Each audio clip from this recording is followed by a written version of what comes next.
friends. Some days, dreams do come true. Let me tell you about my new instrument. I think as musicians, we all have a sound that we're chasing in our mind. And I'm blessed in that in the acoustic world, I have that sound with my Wunderkammer that I play every single day. But at some point last year, a different sound just started floating around in my brain. A second sound that I wanted to have at my disposal, and that was an electric sound. And the more I looked around at the electric instruments that were available, what I wanted simply didn't exist. You see, what I was looking for was a tiny high G soprano that I could handhold. I didn't need a strap for, that played like a uke, but happened to sound like an old telly. So I needed to find someone to make that dream a reality for me. When I decided to have this instrument built, there was actually no doubt in my mind from the first moment as to who I wanted to build it, and that was Paolo Bianchi of Waiz Instruments in Varazzi, Italy. I've been following Paolo's career for years, since he invented a new banjolele with a fish skin head. It was a really funky design. But the more I followed him, the more I realized that he was just absolutely steeped in classical Luthier tradition, but constantly pushing the envelope of what was okay. He makes these beautiful Selmer style guitars and these really funky electric guitars. They're sort of modeled after those 60s and 70s Japanese guitars with a little Art Deco vibe to them. So although I'd never seen him build an electric uke, I thought he would be someone that would be open to collaborating with me and making my dream a reality. So I called Paolo, and he said he'd love to make the instrument. So we got started.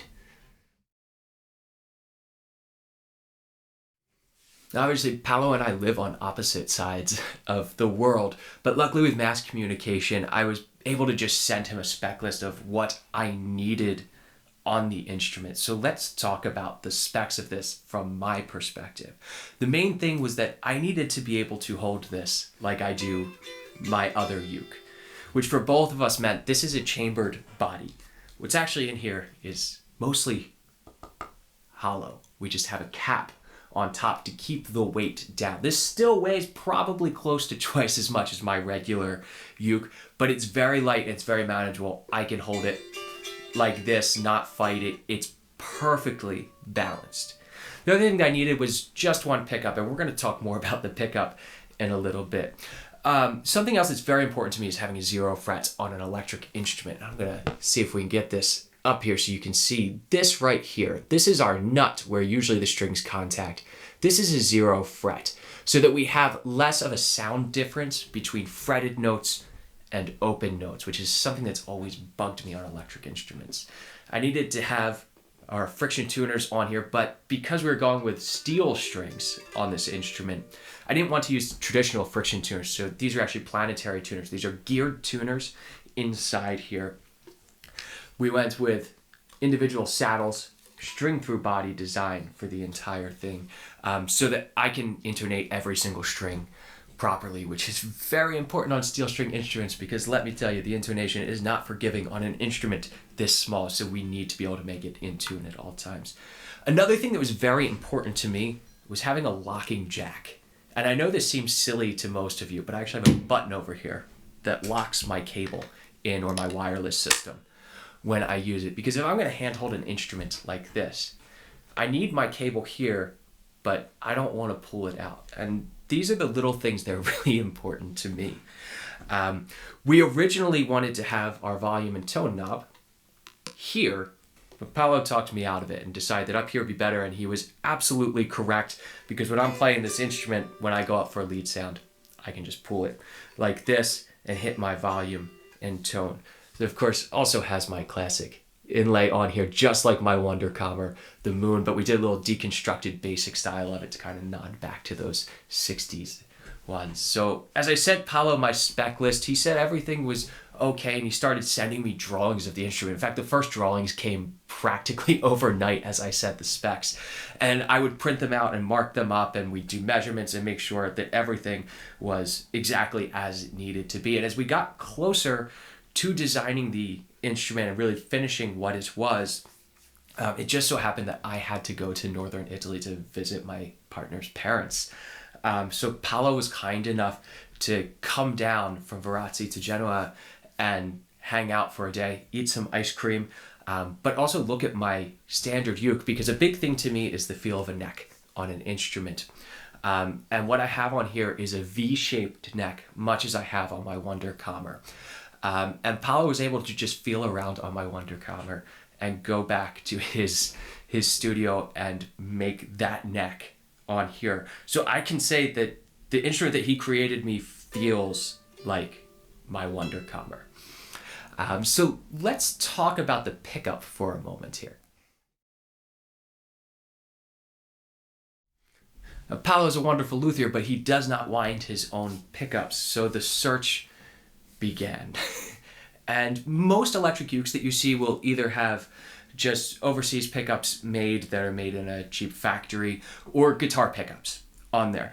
With string spacing this tight, I wanted a pickup that actually worked in here, and also it's a very, very small body. The constraints that we were working with were very tight, so I knew I had to have a custom pickup made. And when I think of custom pickups in the uke world, again, there's really just one name that comes to mind, and that's Brian Fanner of Fanner Ukes down in South Africa, because he winds every single pickup himself in-house and pots them in wax from bees that are on his property.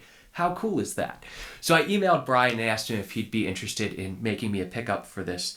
And the original plan was actually to go with a stacked humbucker on here. I love humbucker pickups, and I have terrible electrical wiring in my house, so humbucking really helps.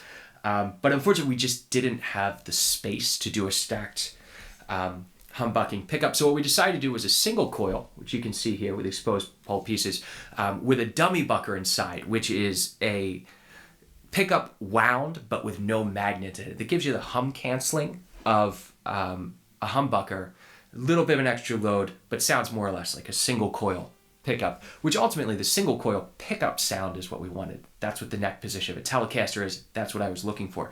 Unfortunately, the second coil, there wasn't enough space in the instrument to put it in. So this ended up just being just the single coil itself with exposed pole pieces. That's what's in here. There's just a little channel cut out. The rest of the body's chambered. So Brian made me this pickup. If you need a pickup for your instrument or you need an electric uke, Brian makes fantastic instruments. I'm not sure the exact specs on this, but to me, this feels very much like an overwound single coil uke. The output is very, very high, which makes me quite happy. So let's go on to building the instrument. Now, I'm going to be completely honest with you here that the woods that I chose for this instrument are purely for aesthetic purposes. I think they look pretty, not because they sound good. I don't think that tone wood choice has that big of an impact on an electric instrument. Of course, there are arguments to be made the other way, but I don't really care. I thought they looked pretty. That's why they're here. I'm a sucker for maple fingerboards, so Paolo one-upped me and made me a one-piece neck out of quilted maple. I'm going to flip this over so you can just see the grain on the back of this neck. Only I get to see this. You can also see that neck profile I was talking about, that V here that just cradles in the hand. But look at this beautiful quilted maple. Now, as we flip it over on the front is also quilted maple. Just the cap on top and the back of the instrument is an alder body. We couldn't do the whole instrument out of maple because maple is very heavy. So anything we could do to save weight, we did on here, although I did insist on the maple neck, which is heavy because it's pretty and sometimes aesthetics win. Other than that, it's pretty basic. We went with a mahogany pickguard, which is a nod to my Wunderkammer, my acoustic uke that I always play, which is an all mahogany instrument. This will also enable me, if in the future I ever want to swap out the pickup or try something new on here, we can swap out the pickguard as well and not do complete surgery on the instrument. I want to turn this around one more time. Just check out the neck joint that Paolo made on here. This is a neck through body design. So this goes straight on through. This is a scarf joint neck. So this is a really strong neck joint on here as opposed to just straight through. We have volume and tone up here. Rest is pretty basic. So let me just show it to you. See how it sounds. take these sound samples with a grain of salt. Obviously, amplification setup plays a lot into the sound of an electric instrument. It's not just the instrument itself, but this is sort of the sound that I'm going for. I control a lot of my sound from this volume up here, which is why it's very important for it to be handy for me to be able to grab this in a pinch. I keep it on about 3/4 or so when I'm comping chords, so my comping sound sounds something like this.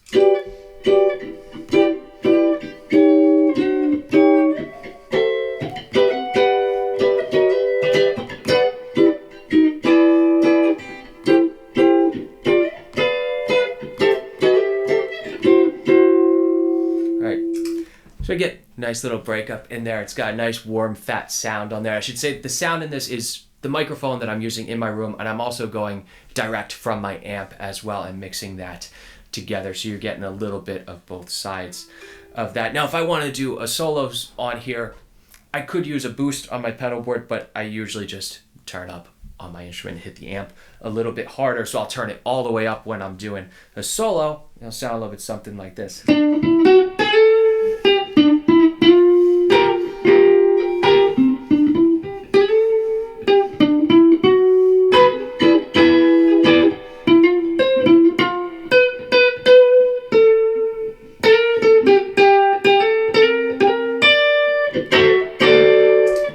A little bit something like that going on if I'm doing single note melodies. So what I'm going to do is just leave you with a whole arrangement of Edelweiss that I did so you can hear a bit of what this instrument sounds like.